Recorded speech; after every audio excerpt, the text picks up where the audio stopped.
Grande prazer estar aqui nessa viagem. Eu vou tentar falar menos do que a Hebe, né? Porque apesar de eu não ter falado muito com a maioria, mas eu sou muito falador, então eu vou tentar falar um pouquinho menos do que a Hebe. Nossa, fiquei agora marcada, cara. E eu acho que é um prazer para mim estar aqui fazendo essa viagem, né? Como todos falaram. Eu congrego na igreja, eu conheço e congrego na Igreja Universal já há 26 anos, né? Foi há 26 anos que eu cheguei lá, né? Congrego inclusive exatamente na mesma igreja que o Joelson e a Madalena. Nós somos obreiros lá há bastante tempo, né? O Joelson, eu acho que com essa caravana ele tem essa característica que é marcante, eu acho, nele e na empresa dele, né? Porque antes dele ter a empresa, ele teve o sonho de vir a Israel, né? E ele realizou aquele sonho de vir a Israel, e desde então Deus colocou dentro do coração dele que ele realizaria aquele sonho na vida de muitas pessoas, e ele fundou a empresa dele com esse sonho. Isso é uma coisa muito bacana da gente ver, né? Porque como algumas pessoas que já contaram a experiência de comprar o pacote, de como achar o Joelson, e ele é exatamente assim, pessoal, longe, né, dos holofotes, dos olhos de todo mundo de caravana que ele organiza. Ele é exatamente assim, né? Ele ganha dinheiro com a empresa dele, ganha, mas o objetivo primeiro que ele tem com a empresa dele não é a riqueza, a fortuna, o conforto que o dinheiro de organizar uma caravana vai trazer para ele. Ele sempre coloca como propósito na vida dele esse objetivo que ele tem. Como eu realizei o meu sonho, Joelson, de ir a Israel, de pisar na Terra Santa, eu quero realizar esse sonho na vida das pessoas. Esse é o verdadeiro, eu acho que eu definiria isso como a missão da empresa dele, né? E por isso que a gente consegue identificar essa diferença, né, na maneira de ser recebido, de ser tratado e de como ele organiza tudo isso. Porque ele não faz uma organização só, ele não faz uma viagem comercial, ele não organiza só pacotes comerciais, ele organiza, eu acho que mais do que isso, pacotes espirituais, né? Ele organiza, na verdade, o que ele oferece é a oportunidade de uma realização de sonhos e de ideais espirituais na vida das pessoas. Isso é uma coisa muito, eu acho que muito bacana de ver e muito nobre, né? Se a gente for tomar em conta o mundo que a gente vive, esse capitalismo amplamente agressivo que a gente está vendo no mundo, que tem transformado o mundo, que tem feito, enfim, né, que tem imperado nas pessoas. Eu muitas vezes sou um grande crítico do capitalismo nesse sentido, né, de como ele faz muitas vezes as pessoas serem piores e piorarem por conta de se seduzir só pelo dinheiro e pelo poder, né? Nesse sentido a minha crítica ao capitalismo, e não outra. Eu acho que e a gente não vê isso no Joelson. A gente vê justamente alguém que, claro, trabalha, vive do seu trabalho, e claro que quer crescer, mas a gente vê, sempre a gente vê lá na igreja, a gente comenta, ele mantém o propósito de 10 anos atrás, quando eu acho que é a primeira vez que ele veio à Terra Santa. Quer dizer, eu vou levar outras pessoas a realizarem o mesmo sonho que eu tive, né? E isso é bacana, né? Isso é muito bacana. E, bom, eu sou bastante falador, né? Apesar disso, eu demoro para interagir com as pessoas. Eu geralmente interajo muito com quem se aproxima de mim e abre o diálogo. É uma característica minha, mas eu procuro me relacionar bem com todo mundo. Eu também sempre trabalhei bastante com pessoas, então eu efetivamente gosto de pessoas, gosto de me relacionar com pessoas, gosto de ambiente com muita gente, né? Por ter trabalhado muitos anos com recursos humanos, que foi a profissão que eu mais amei na minha vida, eu me definiria associando à profissão um talento natural, né, de ser aí o que os americanos e os ingleses chamam de behaviorista. Eu tenho uma tendência e uma facilidade natural a analisar comportamentos, e eu faço isso de uma maneira bastante inconsciente, e guardo para mim também, né? Porque não é, eu só compartilho quando, por questão profissional, eu tenho que compartilhar com alguém, mas é uma coisa bastante natural. Eu percebo as pessoas muito facilmente, né? E eu percebo os ambientes também muito facilmente. Eu diria que eu me relaciono muito mais com aquilo que o não verbal comunica para mim o tempo inteiro das pessoas, do que propriamente com o que sai dos lábios das pessoas, né? É uma característica bastante marcante em mim. Bom, eu acho que é o contrário, né? Aí eu vou contrariar um pouquinho aqui o que a gente já ouviu, né? As pessoas falaram um pouco da vida delas, né? Eu acho que eu tenho que começar dizendo...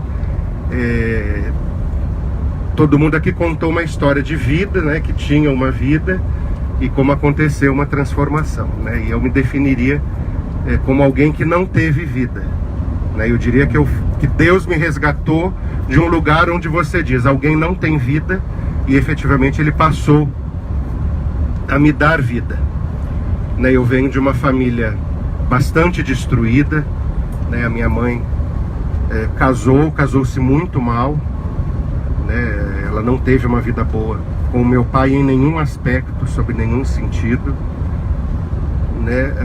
E eu venho então de uma vida totalmente destruída. Eu tive uma infância muito sofrida, muito conturbada, né? Ontem ainda o pastor Júnior falava com a gente no almoço sobre a questão de paternidade e do como a falta de paternidade afeta o mundo, afeta os lares, a família, e ele estava lá falando, né? E eu estava vendo um filme, de certa forma, um pouquinho da minha vida passar, né? Porque quando a gente vê um filho falar do pai com orgulho, com alegria, do pai que é herói, essas coisas todas, eu não sei o que é isso, né? Eu tive, claro, um pai, alguém com quem eu morei até os 14 anos, mas efetivamente eu digo que eu não tive pai.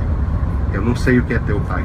Pai para mim era, até eu me converter e conhecer Jesus, né? Pai para mim era a expressão do que de mais horrível poderia existir no mundo, né? E isso me trouxe muito transtorno, muita dor, muito sofrimento. Meu pai era uma pessoa extremamente agressiva, ele teve uma infância muito sofrida, não conheceu os pais, foi criado com os tios e com muita agressão, e infelizmente ao ter filhos ele não soube fazer com os filhos o que não fizeram com ele. Ele fez exatamente o contrário.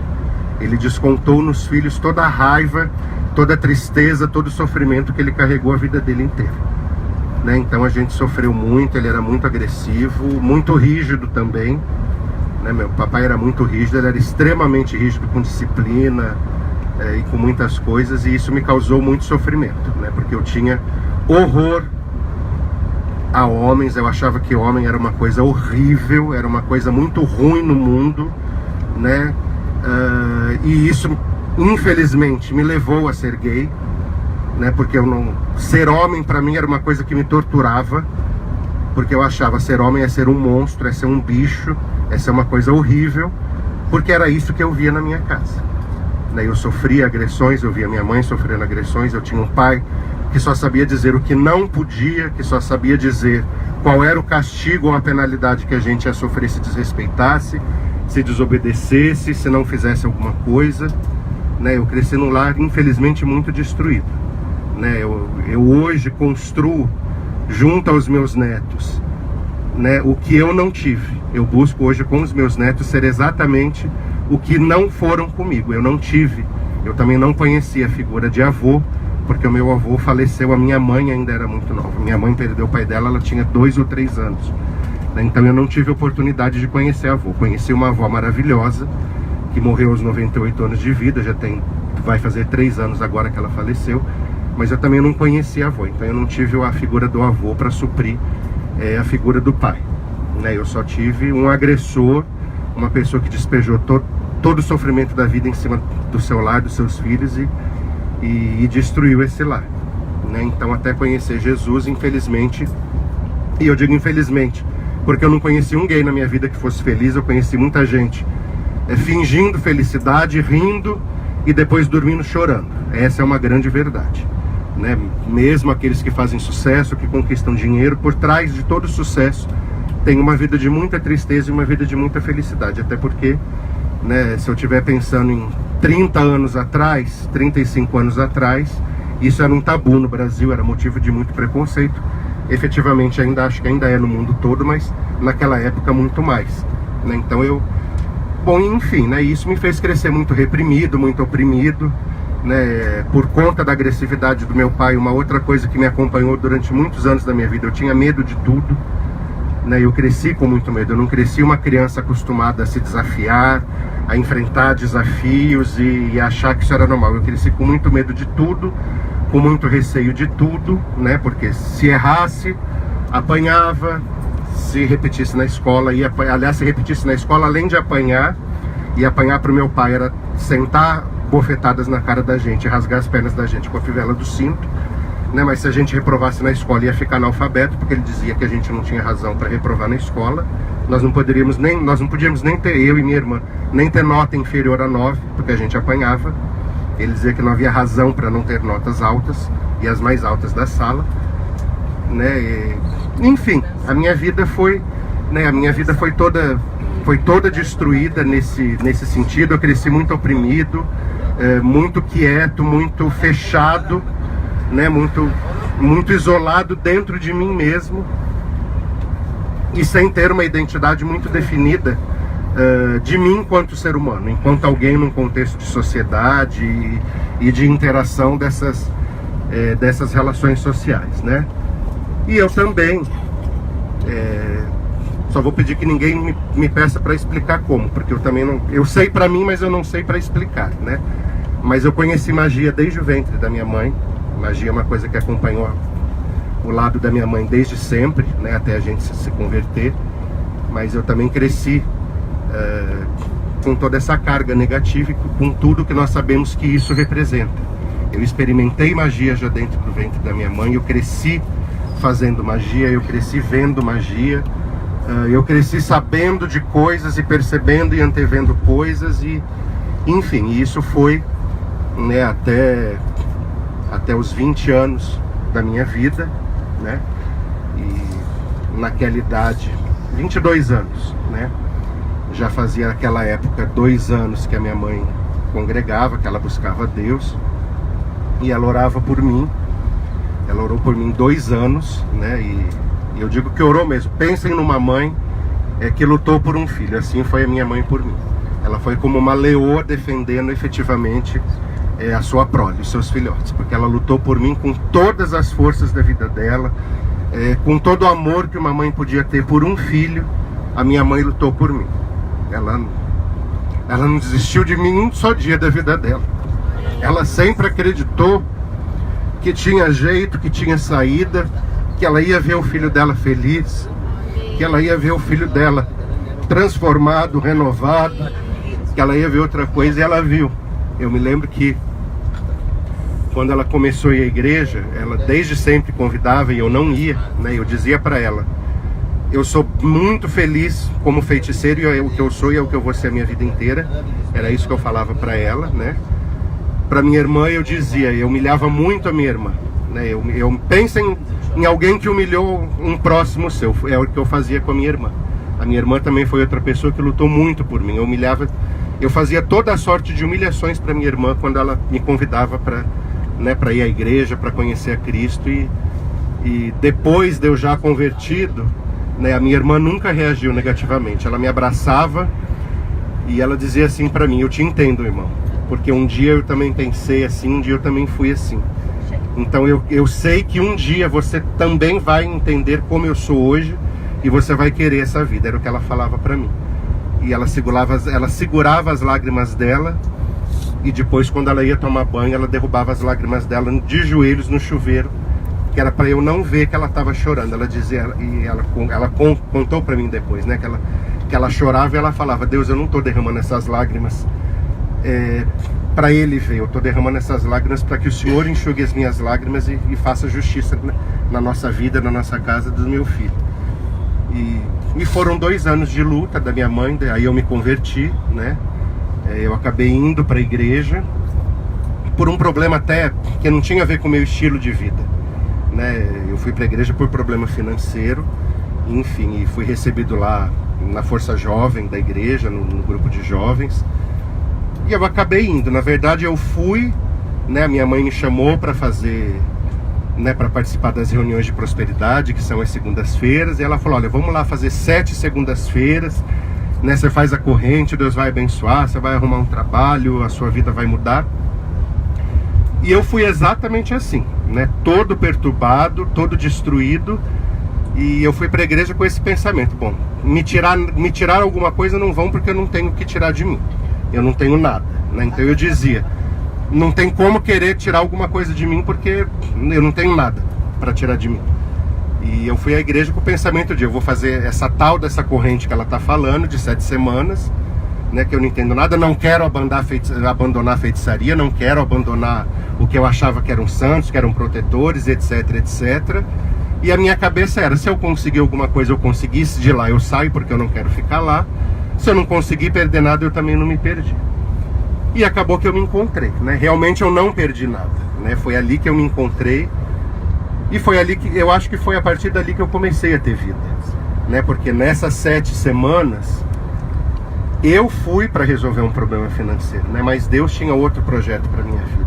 E Ele fez o projeto dele. Ali eu ouvi falar de libertação, eu ouvi falar de salvação, eu ouvi falar de céu, de inferno, de uma escolha que a gente tinha que fazer em vida, que não haveria um purgatório, uma sala intermediária pós-morte, pra gente pagar os pecados e todo mundo vai pro céu, porque é bonito dizer que todo mundo foi pro céu, né? E então, e aquela palavra ficou, aquela palavra de salvação, de vida, de que Deus daria uma nova vida, né? De que Ele nos renovava, de que Ele fluiria dentro de nós como um rio de água viva. Aquela palavra ficou dentro de mim, e depois das 7 semanas eu simplesmente não saí mais da igreja, né? Eu fiquei, eu continuei, vivi um conflito muito grande para me libertar, né? Não foi uma coisa fácil, porque eu amava a vida que eu tinha, né? Eu amava ser feiticeiro, eu amava o candomblé, aquilo era a minha vida, e foi um processo de libertação bastante doloroso para mim, porque efetivamente eu joguei fora tudo que eu acreditava que era verdadeiro, que era correto, tudo que eu pensava a respeito da vida, do ser humano e de mundo. Eu realmente abri mão de tudo, e teve um momento dentro da igreja que eu fiz isso. Eu falei, Deus, para eu te entender, eu quero abrir mão de tudo que eu penso que é certo, de todo o conhecimento que eu tenho, que eu já adquiri, ou que eu acho que é conhecimento do bem e do mal, do certo e do errado, para poder te conhecer. Foi assim que eu conheci Jesus, né? E aí eu fiquei, né? Isso já faz 26 anos, né? Eu não acreditava, quando eu cheguei à igreja, que algum dia eu mudaria. Eu acreditava que eu ia ser sempre um solteirão.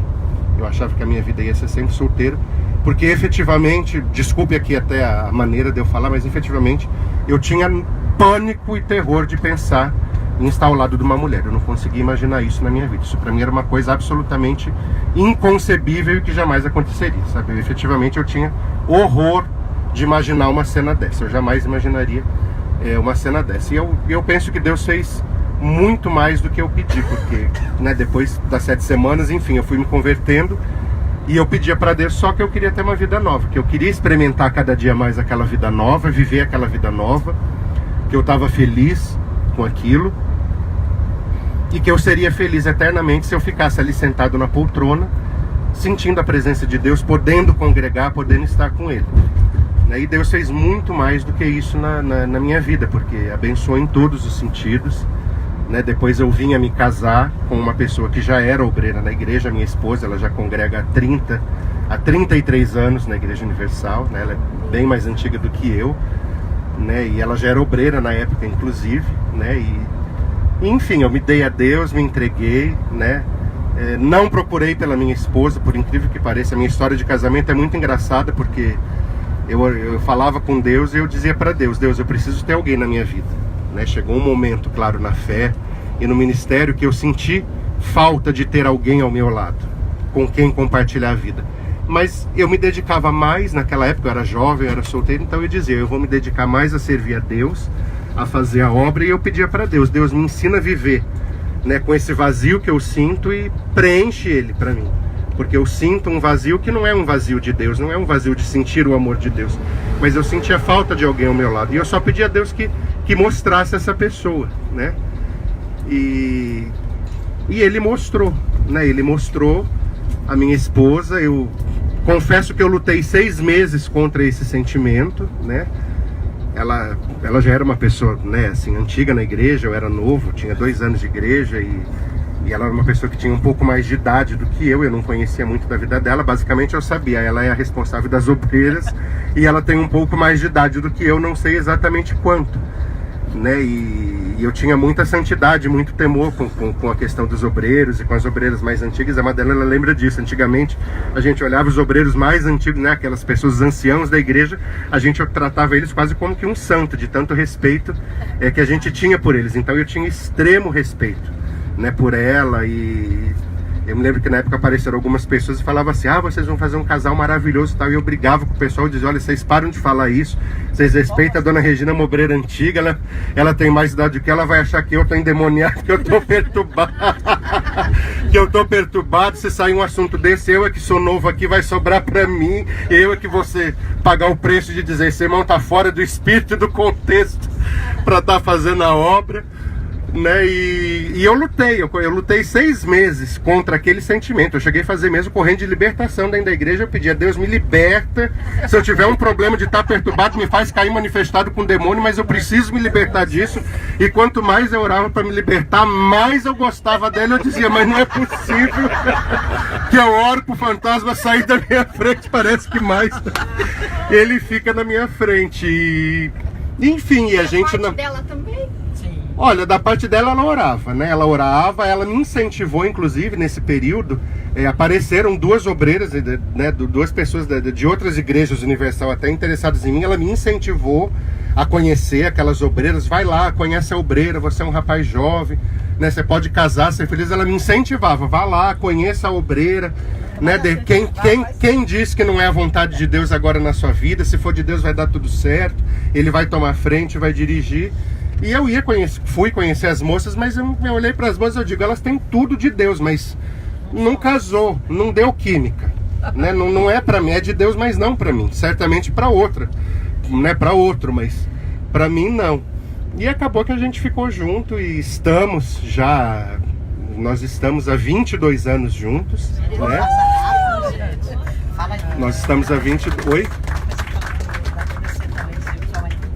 Hã? É verdade. E eu tô junto com ela nós já estamos juntos há 22 anos, né? Sendo que há 19 anos, esse ano nós completamos 19 anos de casados, né? Eu herdei desse casamento, né? E eu digo isso porque às vezes eu falo, aliás, no aeroporto mesmo em Istambul eu falei, a Hebe regalou um olhão: ah, você tá me dizendo o quê?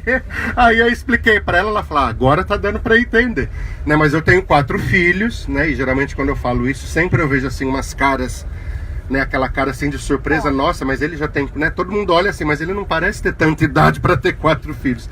Mas porque são filhos do primeiro casamento da minha esposa. Ela também teve um primeiro casamento que não deu certo, né? E isso foi uma herança, e uma bela herança.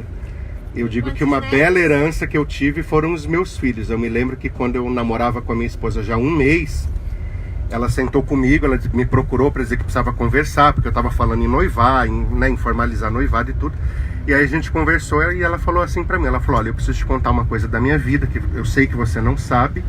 E se depois disso você entender que você quer romper o nosso relacionamento, que você não quer mais namorar comigo, eu vou entender e compreender perfeitamente. Eu falei: mas o que foi? E aí ela me contou a história da vida dela, que ela teve um casamento, que não deu certo, tudo mais, né? E que ela tinha 4 filhos, e eu falei pra ela: não tem problema nenhum isso, né? Eu acho que a gente vai ter que lidar com isso da melhor forma possível. E foi mesmo da melhor forma possível. Eu me lembro que naquele dia, ela me contou isso, eu estava indo levar ela para o trabalho dela, né? Após a reunião da noite na igreja. E depois que ela me contou, eu desci a pé para casa, eu ia sempre a pé, não era muito distante. E eu fui falando com Deus na rua, eu falei: Deus, se fôssemos só nós 2, nós não teríamos dúvida que daria certo, né? Mas ela me contou que tem 4 filhos e como que um casamento vai dar certo, né? Se esses filhos não me aceitarem, né? Ou se eu não conseguir me dar bem com eles. E eu me lembro que no meio da rua eu pedi, né? Eu estava falando com Deus e eu falei para Deus, eu falei: Deus, eu não conheço eles, eu não sei nem qual é a cara deles. Ela não tem foto, ela falou que não tem nem foto, ela se corresponde com eles por carta. Né? Naquela época não tinha. Eu acho que já até tinha internet, mas e-mail não tinha. Comunicação ainda era no papel, né? Era tudo no papel. E eu falei para Deus, eu falei: Deus, eu quero que o Senhor derrame na minha vida o dom de amar, porque eu não conheço eles, mas eu quero amá-los. Amém. Se eles vão corresponder a esse amor, eu não sei, mas eu abro meu coração e recebo eles como sendo parte da tua bênção e derrama sobre mim o dom de amar essas quatro pessoas que eu não sei quem são. E eu amei eles naquele dia. Quando eu os conheci, eu já os amava. E olha, foi uma coisa maravilhosa, porque eu não precisei fazer esforço para conquistar a amizade deles. Foi uma coisa que Deus fez. Eles dão tão bem, é tão perfeito isso, gente. É uma coisa muito gostosa de contar. Eu gosto muito de falar dos meus filhos para todo mundo, porque efetivamente, sem ter sido pai biológico de nenhum, eu sou mais pai deles do que o próprio pai biológico, né? Eles são unidos comigo, eles me respeitam como pai, eles me dão amor como pai, eles compartilham as alegrias, as lutas deles, eles compartilham a vida deles comigo como se eu fosse o pai deles, mesmo tendo um pai biológico, ele sendo vivo, né? E isso foi uma coisa perfeita, né? Isso foi uma coisa perfeita. Depois, à medida que eles foram casando, vieram os netos, né? Que foi outra grande bênção de Deus na minha vida, eu digo, porque eu nunca gostei muito de criança, eu nunca fui muito afeto a criança, e paciência eu não tinha. Eu nunca quis ter filhos próprios, né? E eu acho que foi o único lugar da igreja onde eu nunca efetivamente exerci ministério, porque eu nunca fui tio de escolinha ou de berçário, essas coisas. Eu dizia pra obreira: se eu tiver que pegar uma criança e trocar uma fralda, vai a criança com a fralda e tudo pro lixo, sem chance, que pra mim não dá, né? E Deus me arrebentou o dia que nasceu o primeiro neto, né? O dia que nasceu o primeiro neto, Deus me arrebentou, porque eu me enchi de amor, eu fui cheio de amor por ele. Peguei nos braços primeiro de que o pai, porque o pai tinha ido tomar café, nisso vem um médico olhando pra minha cara: é o senhor que é o pai da criança? Eu falei: o senhor tá equivocado, eu sou o avô. O pai foi lá tomar café, e catei o neto e peguei o Mateus no colo primeiro de que o pai dele, né? E é uma maravilha. A Madalena já viu meus netos, às vezes eles vêm visitar, eles são um grude comigo, eu com eles. Eu sou o típico avô que só faz a farra, né? Eu digo, deixo muito claro para as minhas filhas: educar é com vocês, e eduque bem, porque eu vou ficar no pé, porque eu sou cheio, né? Até porque eu carrego um pouco da rigidez do meu pai. Eu sou muito rígido com coisas de escola, de estudar, não como ele era, mas com algumas coisas eu me dou o direito de ser rígido, né? E eu digo para elas: é só para bagunçar. Comigo é a farra, bagunço, passeio. A gente vai rolar o dia inteiro, brincar, extroverter e fazer o que tem que fazer, porque eles têm que ter o que eu não tive. Eles têm que ser crianças, que viver o que é uma vida de criança, brincar, ter sonhos, se sentir amado, se sentir protegido, se sentir seguro, né? E isso foi uma coisa que eu sempre coloquei no meu coração, que eu seria para os meus netos o avô que a vida não me permitiu conhecer, né? E de certa forma que eu gostaria de refletir o pai que eu também não tive, né? O pai que eu também não tive. E eu acho que essa foi a maior bênção que Deus fez na minha vida, foi isso, né? E transformou a minha vida também, claro. Depois eu cresci, eu prosperei, eu trabalhei por 22 anos numa empresa, fui muito feliz nessa empresa, uma empresa onde eu cresci, onde eu fiz uma carreira e tive uma história feliz. Claro que, como toda empresa, tem os momentos difíceis, mas eu fui dispensado há 1 ano e 6 meses dessa empresa, né, por conta aí de fenômeno de terceirização, né? As nossas amigas inglesas já estão mais habituadas com isso, porque, né, no primeiro mundo, Europa, Japão, Estados Unidos, só a mãe que não é terceirizada, o resto já é tudo muito terceirizado há muito tempo, então não tem choque. No Brasil isso ainda é uma coisa muito nova, e é um choque porque é um choque cultural, né? Não de modelo de gestão de produção, mas efetivamente é um choque cultural. O brasileiro é acostumado àquele emprego formal, onde você é empregado da empresa, né, que contrata até aposentar, né? Mas no mundo afora isso não é uma realidade, né? Então assim, eu sou advogado de formação, né? Eu me formei em 2008, não fiquei na famosa fila do exame da OAB. Quando eu fiz o exame da OAB, eu clamei muito a Deus e falei para Deus: eu vou entrar na estatística de quem passa na primeira, porque eu fiquei 5 anos dentro de uma faculdade, comendo, bebendo e dormindo com livro, e abrindo mão da minha vida. Passei fome, passei necessidade, deixei de viajar, fiz minha esposa negar muito do nosso tempo para poder estudar, e eu digo: eu quero ser aprovado na primeira desse exame. Eu vou entrar na estatística de quem fez uma vez e nunca mais viu sala de faculdade, não para fazer aquele exame. Fui aprovado realmente no primeiro exame da OAB, mas efetivamente, como eu tinha emprego que não era na advocacia, né? Eu exerço diuturnamente a advocacia há 1 ano e 6 meses, né? Eu tive uma carreira desenvolvida em área de recursos humanos, em área fiscal primeiramente, depois em recursos humanos. Fui auditor de empresas também nos últimos 13 anos da minha vida. E isso me deu uma visão bastante grande. E eu advogo já há 1 ano e 6 meses. É uma jornada muito nova para mim, né? Até porque a gente vive num país que infelizmente passa por uma crise sem precedentes. O Brasil não tem só um efeito de crise mundial, né, que o mundo conheceu o efeito em 2008, e no Brasil isso veio em 2014. Né? A gente não vive só aquele efeito da crise, a gente vive um efeito de crise agravado por um governo irresponsável, né, que fez e que criou programas sociais e incentivos fiscais insustentáveis para fugir do efeito crise, né, e notadamente 16 anos de governos corruptos, os últimos 16 pelo menos, de governos altamente corruptos que saquearam e roubaram o nosso país, deixaram o Brasil efetivamente na mais absoluta miséria e desesperança. Né? O que a gente vê no Brasil de hoje é um Brasil sem muita esperança, sem muita expectativa. É muito triste o que a gente está vivendo. Então, para mim é uma situação muito nova, né? Mas Deus, enfim, né? Esse sou eu, é um pouquinho do que eu sou, de quem e de como eu sou, né? Sou muito aberto nas minhas opiniões, gosto muito de estudar, gosto muito de ler e de ler sobre muitas coisas, gosto de conhecer sobre as coisas, né? O pouco que eu já conheci com a Hebe, eu quis saber como é que está o Brexit para os ingleses, como é que é a saúde na Inglaterra, se o sistema público é bom, se não é bom, se a escola é boa, se não é bom. Eu amo conhecer essas coisas, eu amo falar de coisas diversas e eu acho que para a gente ter conhecimento e ter discernimento, até a mente esclarecida, a gente precisa conhecer e ouvir opiniões diferentes e coisas novas e de diversas coisas o tempo inteiro, né? E estamos aqui nessa viagem maravilhosa, né? Foi um presente de Deus na minha vida, né? Eu não esperava fazer essa viagem, né? E quando Deus proporcionou que eu fizesse essa viagem, eu fui surpreendido assim de todas as formas, fiquei muito feliz, porque foi num momento da minha vida que eu digo, imagino que eu vou fazer uma viagem, né, internacional nesse momento da vida, mas Deus proporcionou, eu estou aproveitando cada momento, né?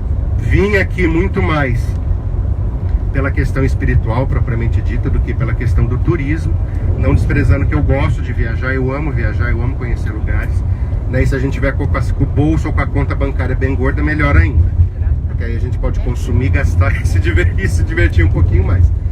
Mas eu vim aqui, essa viagem para mim eu acho que é uma viagem não para eu me descobrir, porque eu já me descobri com Cristo, eu não tenho dúvida de que eu nasci dele, mas é uma viagem para eu refletir, para eu reafirmar para mim valores e conceitos e certamente para eu buscar um renovo de Deus, né? Ontem eu ainda conversava com algumas pessoas, né? E eu disse mesmo, eu falei com a minha esposa, eu falei, olha, Regina, vai ter batismo no Rio Jordão, né? Eu quem vai imergir as águas é um Jefferson, mas tem que efetivamente emergir outro. E eu creio isso e eu vou nesse propósito, né? Mesmo ciente de que eu fui batizado, de que eu abri mão da vida errada, mas é naquele sentido da gente dizer, mais do que nunca Deus vai renovar a nossa vida, né? E até para a subida no Monte Sinai, a minha esposa brigou comigo porque eu falei com ela, olha, é uma oportunidade única na nossa vida, né?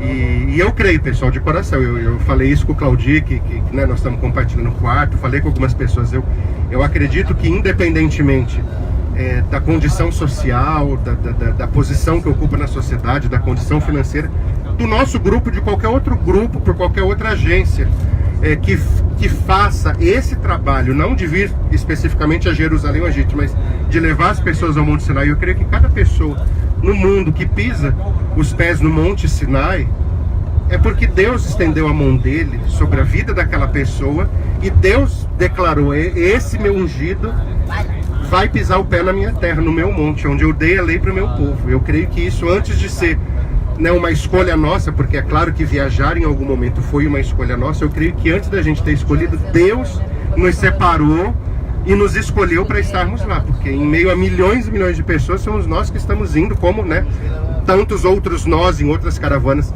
que o Joelson já fez, enfim, que outras agências devem fazer com com esse objetivo, né? E aí eu falei com a minha esposa, eu falei, olha, eu vou subir o Sinai, mas vai subir um Jefferson e tem que descer outro.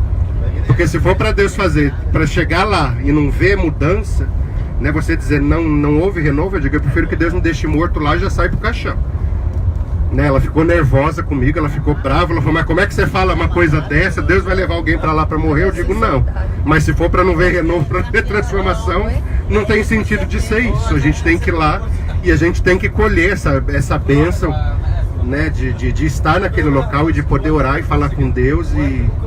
E particularmente eu fui dormir a noite passada pensando nisso, né? Graças a Deus que o Claudinho não estava no quarto, porque senão ele ia ter visto já a fronha toda encharcada de choro, porque as lágrimas foram descendo. Só de imaginar a hora que vai chegar, quando a gente estiver chegando lá embaixo para olhar, aquele ali é um monte, né? Agora que eu vou subir, eu creio que vai ser maravilhoso. Eu creio que Deus vai derramar sobre nós chuva de bênção na nossa vida, na nossa casa, né? Para as nossas igrejas, né? Eu sei que aqui tem pastores, tem pastoras, tem bispo Vanderlei. E mesmo nós como obreiros vamos clamar também pelo nosso povo, pela nossa igreja, né? Pelos nossos companheiros que fazem a obra conosco, que estão ali no dia a dia. E eu creio que Deus, por meio de nós, Ele vai não só fazer uma transformação, um renovo na nossa vida, mas como Ele vai, por meio de nós, levar essa bênção também para todos aqueles com quem a gente convive, com quem a gente interage e com quem a gente está juntos, né? Com quem estamos juntos, né? O seu Joelson divulgou muito, né? Que o seu Jefferson que fala inglês, mas eu arranho alguma coisinha, né? Eu arranho só alguma coisinha. O Google Tradutor ajuda muito, a Hebe também ajuda na hora do socorro, né? Eu olho pra cara dela, Hebe, né? How do you say? Taranana, aí ela, é tal coisa, né? Mas enfim, é gostoso isso, né? É muito gostoso e, enfim, para mim é um prazer estar aqui, né, com todos vocês. Eu acho que a gente tem realmente um grupo fantástico, como foi falado aqui, né, pessoas maravilhosas, que cada uma com o seu jeito, mas cada uma presenteando todos nós com o seu jeito de ser, com o seu ser, simplesmente por ser como é. Né, então, é isso, pessoal, é isso. Falei demais, o Jorge está nervoso aqui com o tamanho do vídeo que ficou. A Hebe também não aguenta mais o braço ali, coitado de segurar. Finalmente alguém fala mais que eu. Né, pessoal, eu gostaria de dizer que para mim foi um prazer conhecer todo mundo, né? Conhecer as nossas amigas que vivem na Inglaterra, né? E que me ajudam aqui, né? Hebe, Anna e Renata, né? They are Darling and Stop. no, stop, parou. And amazing people, amazing person. Thank you. And I love you. I love you all. Okay, thank And you. finish. Thank you. Viaje conosco.